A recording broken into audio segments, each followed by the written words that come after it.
बिस्मिल्लाहिर्रहमानिर्रहीम। अस्सलाम वालेकुम। प्यारे दोस्तों, पाकिस्तान के कौमी असम्बली के होने वाले इजलास के एजेंडे के मुताबिक पार्लिमान के ऐवान ज़ेरीन में सदर के पार्लिमान के मुश्तरका इजलास से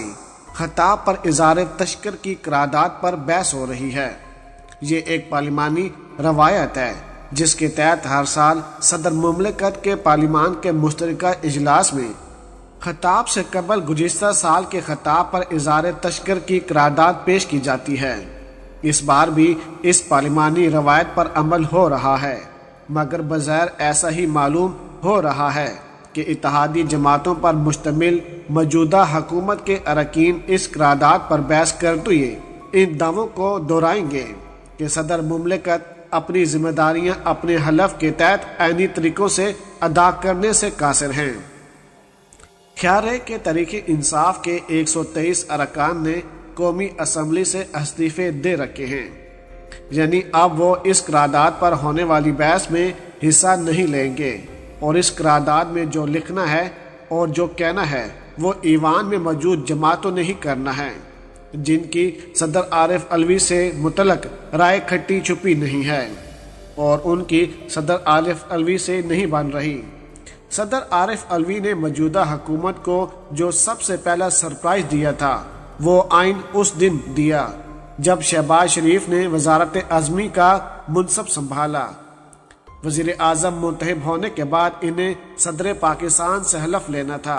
मगर ईवान सदर से ये खबर आई कि सदर आरिफ अलवी की अचानक तबीयत खराब हो गई है, जिसकी वजह से अब वो मुख्तसर रुखसत पर जा रहे हैं। सदर की गैर मौजूदगी में वजीर आज़म शहबाज शरीफ से चेयरमैन सैनिक सादिक संजरानी ने हलफ लिया।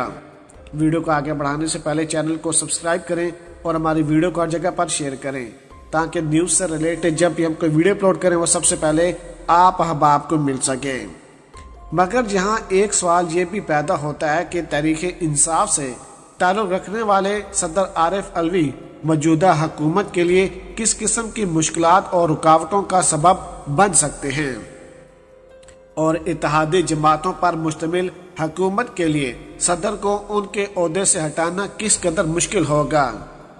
ऐनी माहिरीन का कहना है कि अगर इस सियासी बहरान का कोई बेहतर हल नहीं निकलता तो ऐसे में ईवान सदर मौजूदा हुकूमत के लिए दर्द सर बना रहेगा। सुप्रीम कोर्ट के वकील सुलेमान अकरम राजा ने BBC को बताया कि इसकी ताज़ा मिसाल तो ये है कि इस वक्त सदर पाकिस्तान की वजह से पंजाब के नए मुंतखब होने वाले वजीर आला हमजा शहबाज शरीफ हलफ भी नहीं उठा सकते। उनके मुताबिक जब वजीर आज़म ने गवर्नर पंजाब को उनके ओहदे से हटाने की एडवांस सदर को भेजी तो उन्होंने उस पर फौरी रद्द अमल नहीं किया। ख्याल है कि पंजाब के गवर्नर उमर सरफराज चीमा ने वजीर आला के इंतखाब को तस्लीम ही नहीं किया है और इसी वजह से उन्होंने अपने इख्तियारात भी किसी को तस्वीज़ नहीं किए हैं, जिसकी वजह से पंजाब के नौ मुंतखब वजीर आला अभी अपने हल्फ के इंतज़ार में हैं। पार्लिमानी अमूर के माहिर अहमद बिलाल महबूब के मुताबिक शहबाज शरीफ के लिए ये सूरत-ए-हाल इस वजह से भी ज़्यादा तशवीशनाक है क्योंकि उनकी बार तो सदर चेयरमैन सेनेट से हलफ लेने में रुकावट नहीं बने, मगर अब उनको फर्जंद हमजा शहबाज के मामले में गवर्नर को किसी को हलफ लेने की इजाज़त भी नहीं दे रहे हैं। उनके मुताबिक अगर सदर वजीर आज़म की एडवाइस पर फौरी अमल कर देते तो ये मुश्किल आसान हो सकती थी। सुलेमान अकरम राजा के मुताबिक वैसे तो ख्याल ही किया जाता है कि सदर का ओहदा महज एक दाखाना है, मगर उनको हासिल आईनी इख्तियारात पर अगर नज़र दौड़ाई जाए तो वो हुकूमत के कई ज़रूरियात मामलात को मुख्तसर मुद्दत के लिए लटका सकते हैं और अहम फैसलों में ताख़ीर का सबब बन सकते हैं। उनके मुताबिक जब सदर को वज़ीर आज़म या काबीना की तरफ से कोई समरी मंजूरी के लिए अरसाल की जाती तो सदर पाकिस्तान के ऑफिस को ऐनी तौर पर इस पर फैसले के लिए 15 दिन का वक्त दिया जाता है, जिसके बाद सदर मुमलिकत इस समरी को अर्ज़ सर नौ जायजे के लिए वापस दोबारा वज़ीर आज़म या काबीना को भेज सकता है। उनके मुताबिक दोबारा जायजे में कम से कम 1 दिन तो लग जाता है اور اگر پھر بھی وزیر اعظم اور کابینہ کی سمری وہی ہو تو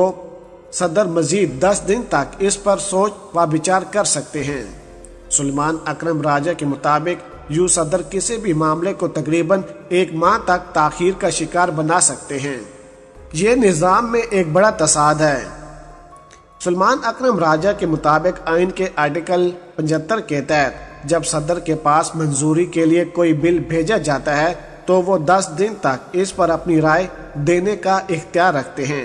اور منی بل بجٹ کے علاوہ 10 دن بعد بھی صدر پاکستان اس بل کو واپس بھیج سکتے ہیں۔ ایسی صورت میں قانون سازی کی منظوری کے لیے پارلیمان کا مشترکہ اجلاس بلانا ضروری ہو جاتا ہے۔ ان کے مطابق مشترکہ اجلاس بلانے میں بھی کم سے کم 10 سے 12 دن لگ جاتے ہیں۔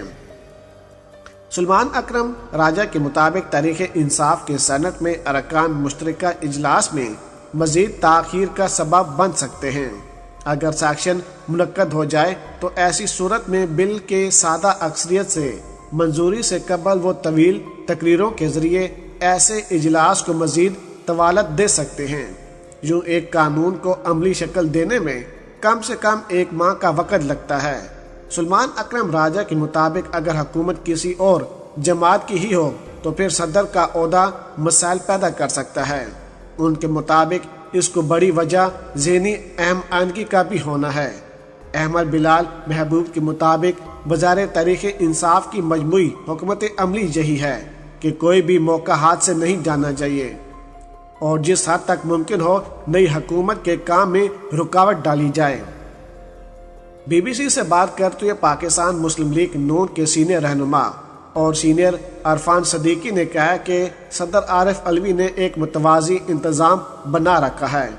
انہوں نے کہا کہ گورنر پنجاب کی خدمات نئے وزیر اعظم کو درکار نہیں، مگر پھر بھی صدر غیر آئینی طور پر گورنر کو کام جاری رکھنے کی ہدایت جاری کر رہے ہیں۔ ان کے مطابق اس وقت جو صورتحال ہے اس میں صدر عارف علوی سمیت ان کے ساتھیوں کی یہی کوشش ہے کہ وہ حالات کو لاقانونیت کی طرف لے جائیں۔ عرفان صدیقی کے مطابق یہ لوگ اہم اور بڑے عہدوں پر پہنچنے کے بعد بھی اس قسم کی ذہنیت کے مالک ہیں کہ جہاں قاعدے، روایات اور اختلافات کو خاطر میں نہ لایا جائے۔ اس سوال پر کہ کیا موجودہ صورتحال کو دیکھتے ہوئے حکومت صدر کے خلاف کوئی کارروائی کرنے کا ارادہ رکھتی ہے، ان کا کہنا تھا کہ اب طریقہ کار باقی رہ جاتا ہے، اس کے علاوہ اور کوئی طریقہ نہیں، اور اس کے لیے ابھی حکومت اتحاد کے پاس مطلوبہ اکثریت نہیں ہے۔